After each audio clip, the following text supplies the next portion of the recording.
Story 1. When shit hit the fan with my parents, I had to move out.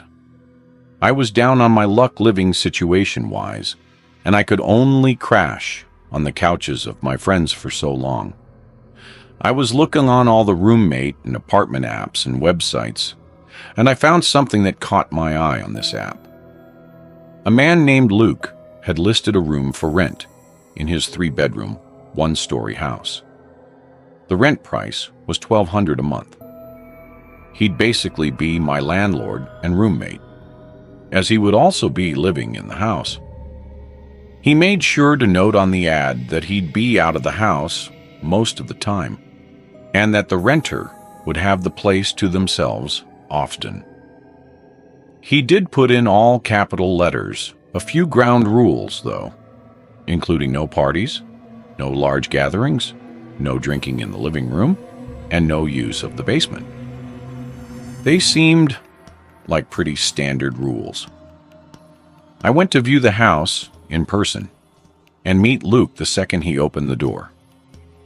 I got a bit of a read on him that he was a little reclusive. His demeanor was quiet and a little awkward. He showed me the house. I could tell he was nervous because his voice would shake and he would stutter. The bedroom was a good size, and the actual floor plan of the house was good. It was an open layout, meaning the kitchen, living room, and dining room were all one big open space. For $1,000 a month in my area, it was a steal. He laid out some more ground rules in person, and he emphasized again how I can't go in the attic or the basement as I use them for storage only. Sounded fair enough on the spot. I told him I'm interested. We shook hands. I left, and 2 days later, I was moving in. We didn't draft any sort of lease or contract. I was just going to be paying him off the books, month to month, the first day of every month. I had settled in pretty quickly.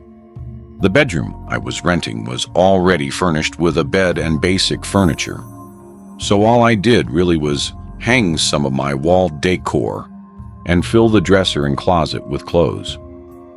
The bedroom had a lock on it, thankfully, and he gave me the key to it so I could lock it when he wasn't home, which seemed like a nice gesture at first. Luke never told me what he did for work. He just told me he usually wouldn't be home. But I quickly learned that wasn't true.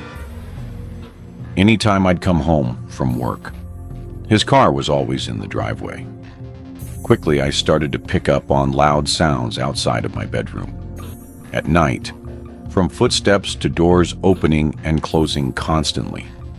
One night, I went out in the middle of the night just to go to the bathroom, and I noticed the basement door was opened. I walked over to the top of the stairs and looked down. There was a dim light from down there, seemingly from a far corner, out of view. I heard banging sounds coming from down there. It was like 2 a.m. What could he be doing down there? Then the bang stopped and Luke appeared at the bottom of the stairs and looked up at me. It was so creepy that describing it in words doesn't do it justice. He looked visibly annoyed as he looked up at me. I apologized and said, "I'm just going to the bathroom." He almost angrily responded, "Shut the basement door." I listened to him, insanely weirded out. I went to the bathroom and then back to bed. I laid awake for a while after that, now with my mind racing, wondering what he's doing. About a week later, I returned home and noticed my bedroom door was unlocked. I always locked it before leaving every day. I looked around my room to see if anything was missing, and while nothing seemed to be missing, I noticed some things had been moved. For starters, my clothes and the dressers were not neatly stacked anymore. They had been looked through.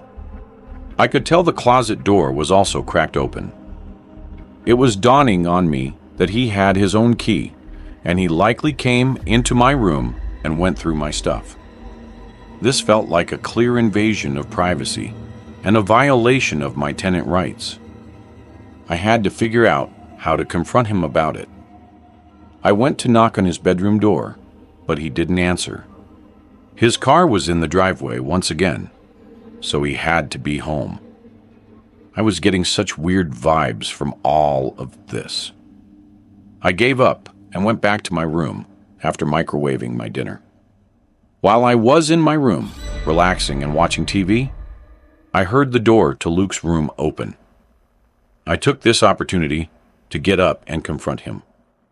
So I went out to the living room and caught him in a hurry, about to leave the house. I stopped him and asked if he went into my room. He looked at me with a blank expression and straight up said no. I delicately responded without being hostile, saying that the door was unlocked and some of my stuff appeared to have been gone through. He then claimed that I had the only key to my bedroom. And then he said he's in a hurry, he has to go, and he left. I was flabbergasted by all of this. I wanted to ask my parents for advice, but at that time, I hated them and wanted nothing to do with them.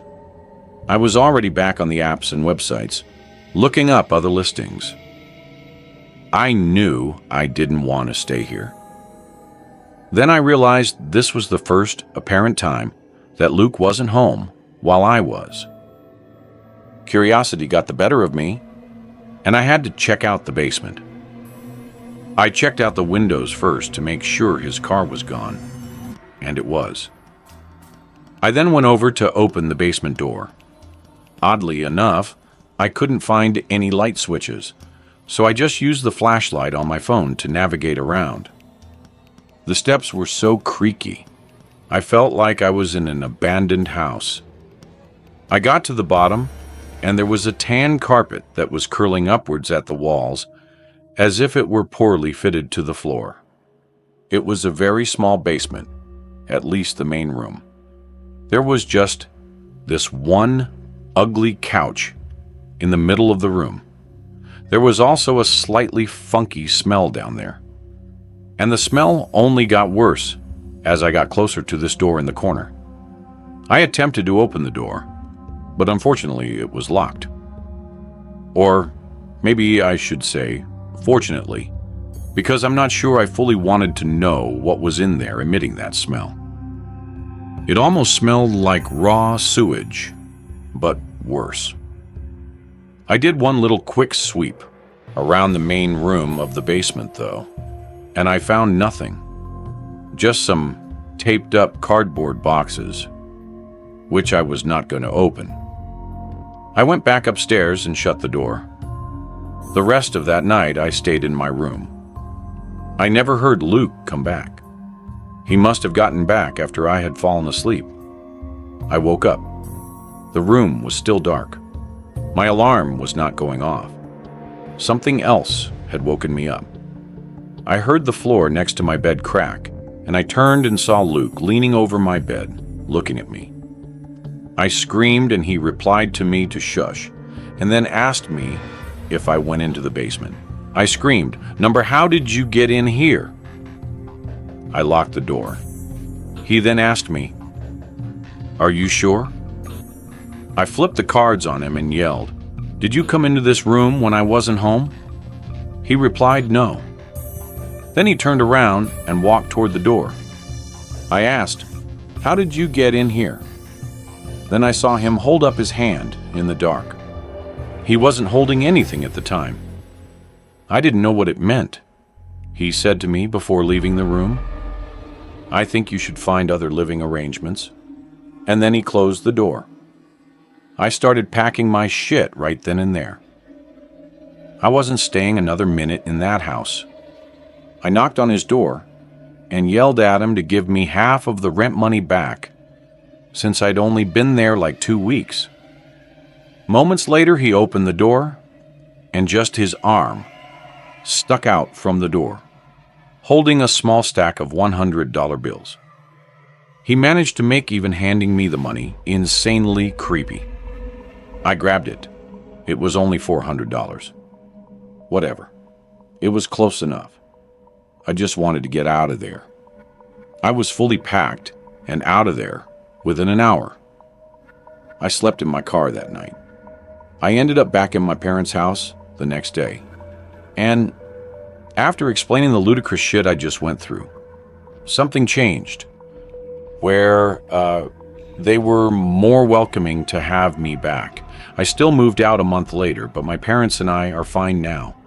If you're choosing to have a random roommate from online, just be careful and use your best judgment after meeting them. Story 2. But first, did you know that 98% of people who watch my videos aren't subscribed? That means you. And yes, I am speaking specifically to you. Probably are not. So now would be a great time to leave a like on the video and subscribe. Anyhow, it was my junior year of college. I had moved off campus into a student apartment building. My roommate was sort of assigned to me by the school, in the sense that he was just someone else who needed someone to live with. His name was David, and he seemed like a nice guy at first. He was friendly and polite, always smiling and making small talk. But as the days went by, I started to notice strange things about him, little quirks and odd behaviors that made me feel uneasy. It started with the way David would always linger in my room, asking pushy questions about my personal life and poking around my belongings as if he were way too comfortable doing so. At first, I brushed it off as harmless curiosity, even if I found it kind of weird. But the more I thought about it, the more it bothered me. Then there were the sounds I would hear coming from David's room late at night, talking and shuffling noises that were slightly concerning. I tried to ignore them, telling myself it was just David watching TV or talking on the phone. But deep down, I knew something wasn't right. One night, unable to sleep because of the strange noises coming from David's room, I decided to investigate. I crept silently down the hallway and pressed my ear against David's door, straining to hear what was going on inside. What I heard was just weird. It was the sound of David whispering to himself, his voice low and muffled. And then, just as suddenly as it had started, the whisper stopped, and there was nothing but silence. Then I heard Jeff. David said my name. Did he somehow know I was outside his door? I quickly and quietly tiptoed away from his door and back to my room. I silently crawled back into my bed. I didn't know what to make of this. Why was David talking to himself? Was he hiding something from me, or was he sleepwalking? But then, how did he know I was outside of his room? I couldn't shake the feeling of uneasiness. The next day, I kept thinking about the night before. As the days went by and the sounds from David's room persisted, my paranoia only grew worse. I couldn't shake the feeling that David was hiding something from me. David's behavior also became stranger. I started to notice little subtle changes in his behavior, like he would make strange glances at me, and his movements seemed a little furtive. One night, I woke up at some off hour in the night and heard David's whispering voice from outside in the hallway, like right outside my door. It was genuinely freaking me out, and I was wondering if he was sleepwalking. I went to the door and put my ear up against it, and like last time, the whispering stopped. And then David once again said, "Jeff." This time I replied and said, "Yeah, you good?" He didn't respond. I just heard his footsteps walk away to his room. The following night, I woke up to the sound of my bedroom door closing. I heard David's footsteps, away in the hallway. This was getting out of hand. The next day, I decided to confront him about his potential sleepwalking. I told him I'd been hearing him walking around late at night and heard him close my door last night. I then asked him if he has ever been known to sleepwalk or have any kind of sleeping disorders. He seemed to not know how to answer at first, but then he said yes, he does tend to sleepwalk sometimes. I wasn't buying it though. Something was up. I decided to search David's room for answers. I knew it was risky, but I couldn't ignore the nagging feeling that something was wrong. I waited until David was out of the apartment. Then I crept into his room. I knew that I might not have much time, so I searched quickly, tearing through drawers and closets in search of anything that might explain David's nightly strange behavior. And then, just as I was about to give up, I found it. A small, nondescript drawer, hidden at the back of David's closet. I pulled it open, and my blood ran cold at what I found inside. It was a collection of photographs, dozens of them, mostly featuring me asleep and one other guy who looked to be our age, all mixed together. They were taken from different angles and distances, some of them so close up that I could see the pores on my skin and individual strands of hair on my head. I felt sick to my stomach as I realized what I was looking at. David had been secretly taking pictures of me while I slept without my knowledge or consent. I couldn't believe it. I had been living with some kind of sick voyeur. Like he probably got off somehow to these pictures. He had been violating my privacy and invading my personal space for who knows how long. I wanted to confront David to demand answers, but I was afraid of what he might do, afraid of what he might say, afraid of what might happen if I confronted him alone. So I took a picture of the contents of the drawer and then took a handful of the photos as evidence to use against David. I packed my things, and the next day, I showed the photos to the department in charge of student housing accommodations. They told me to let them take the appropriate action. I was lucky and got assigned to a different apartment with the normal person who needed a roommate. I never spoke to David again. Even now, years later, I still can't shake the memory of those chilling photographs and David's whispering and creeping around at night. I never found out who the other guy in the photos was. It was definitely his old roommate, but I was never able to find his name. But who knows? Maybe he also found out. Story 3. When I was 23, I had to move out of state for work. I still work with the company, but I've been able to move back to my hometown and work at the local office here. But at the time, I needed somewhere to live that wouldn't be bank-breaking. I made a posting on basically all the websites for a roommate, Facebook, Craigslist, Twitter, and even on my neighborhood subreddit. I had a guy named Rob reach out to me on Facebook, stating he has a room available in his place. I looked at his pictures to see if he looked like a somewhat normal guy, and he did. I was open to the idea of having a male roommate as long as they seemed normal, even though my parents were very against it.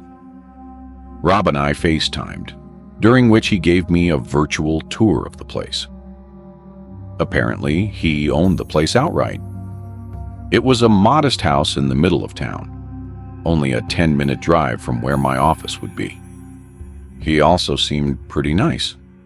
I didn't get any bad vibes at all. His price was fair, and his rules were pretty fair too. He said it was available to move in right away, which was perfect, so it was settled. A week later, I had all my things packed and drove down. I met Rob right out front of the house, where he greeted me and handed me a key. The first thing I noticed about him was he was really short. He was eye level with me. He helped me bring some of the bigger and heavier bags inside. He showed me my room, which was furnished already. He said one of his friends had been living there and recently moved out. I replaced all the pillows and bed sheets with my own, of course. The rest of that day was me settling in. Rob, I could see, was trying to get to know me and presumably make me feel at home. I didn't get any overly friendly vibes yet. The next day was Sunday. Rob offered to drive me around town to show me around. I wasn't eager to, but I said sure, just to get off on a good start with him.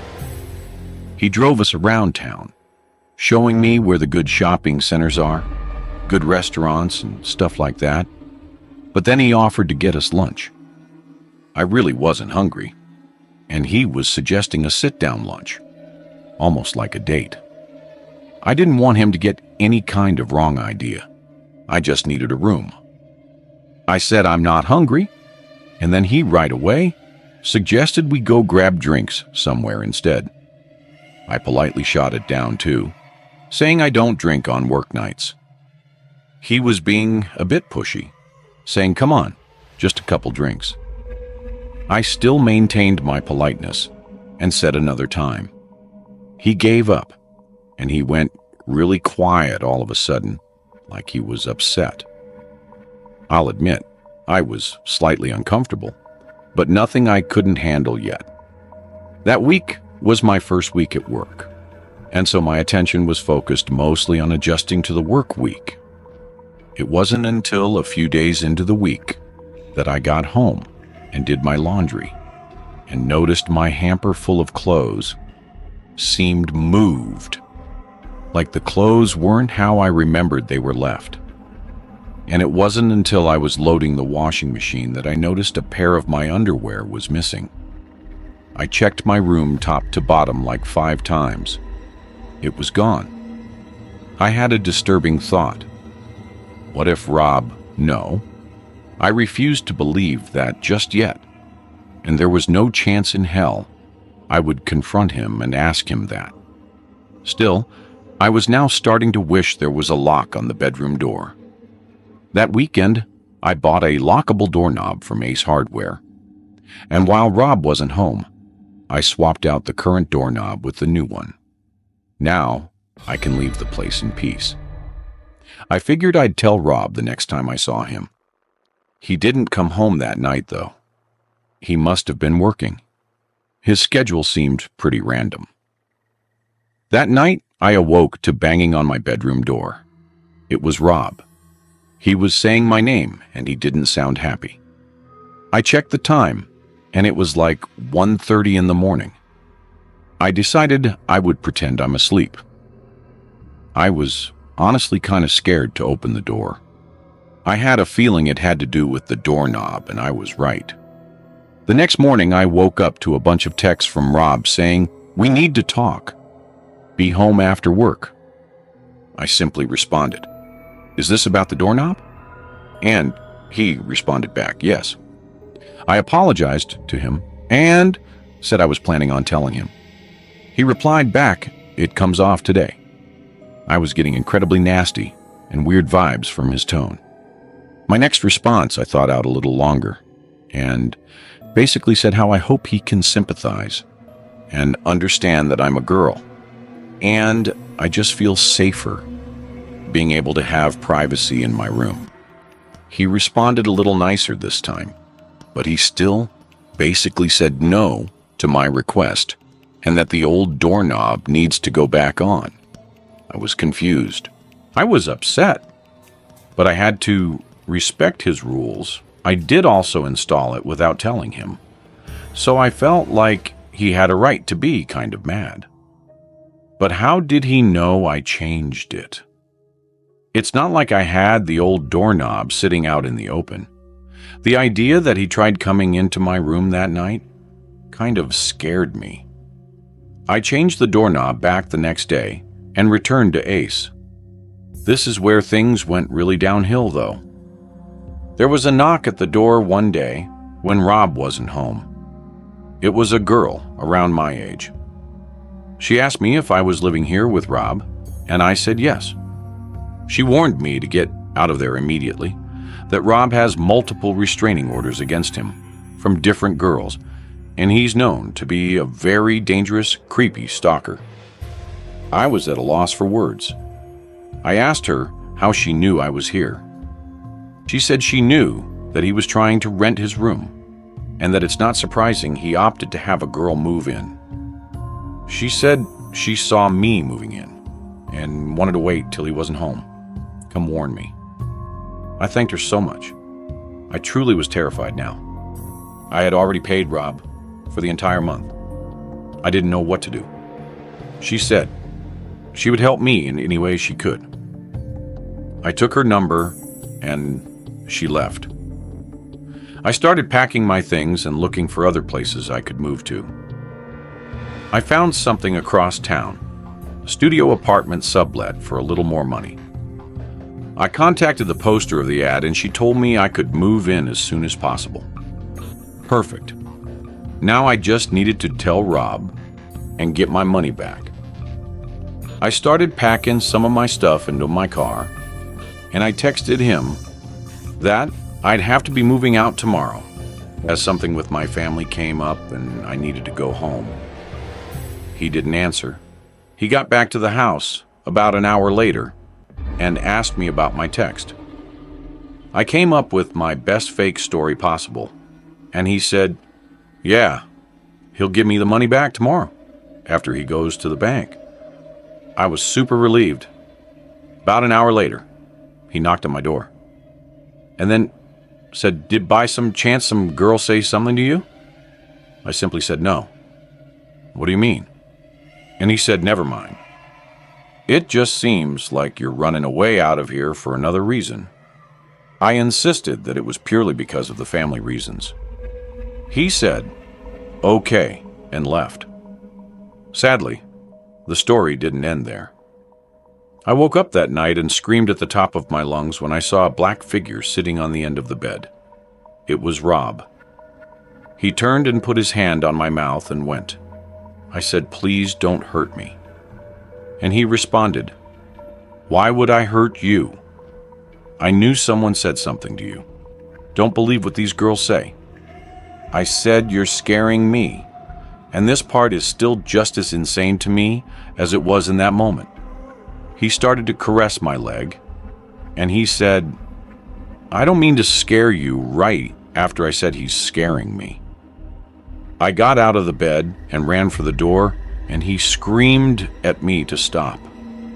I ran outside with my phone in hand and called the police.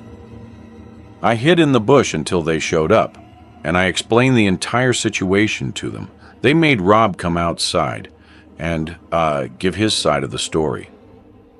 Basically, I told them I just want to get all my stuff out of the room, and I'm leaving. So the cops stayed there as I collected the remainder of my stuff and brought it all to my car.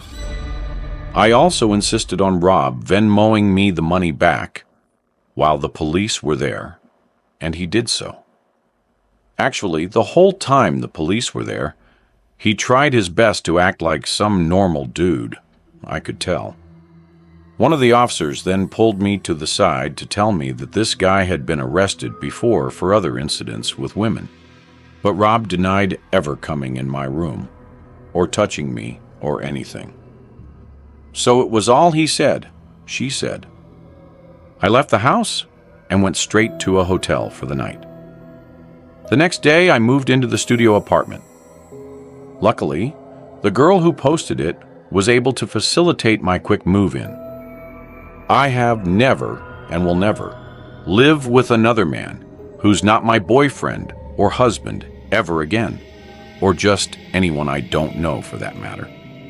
If you enjoyed this video, don't forget to hit the like button and subscribe to the channel for more amazing video. Turn on the notification bell so you don't miss any updates. All right, that's it for today. Take care, and I'll see you in the next one.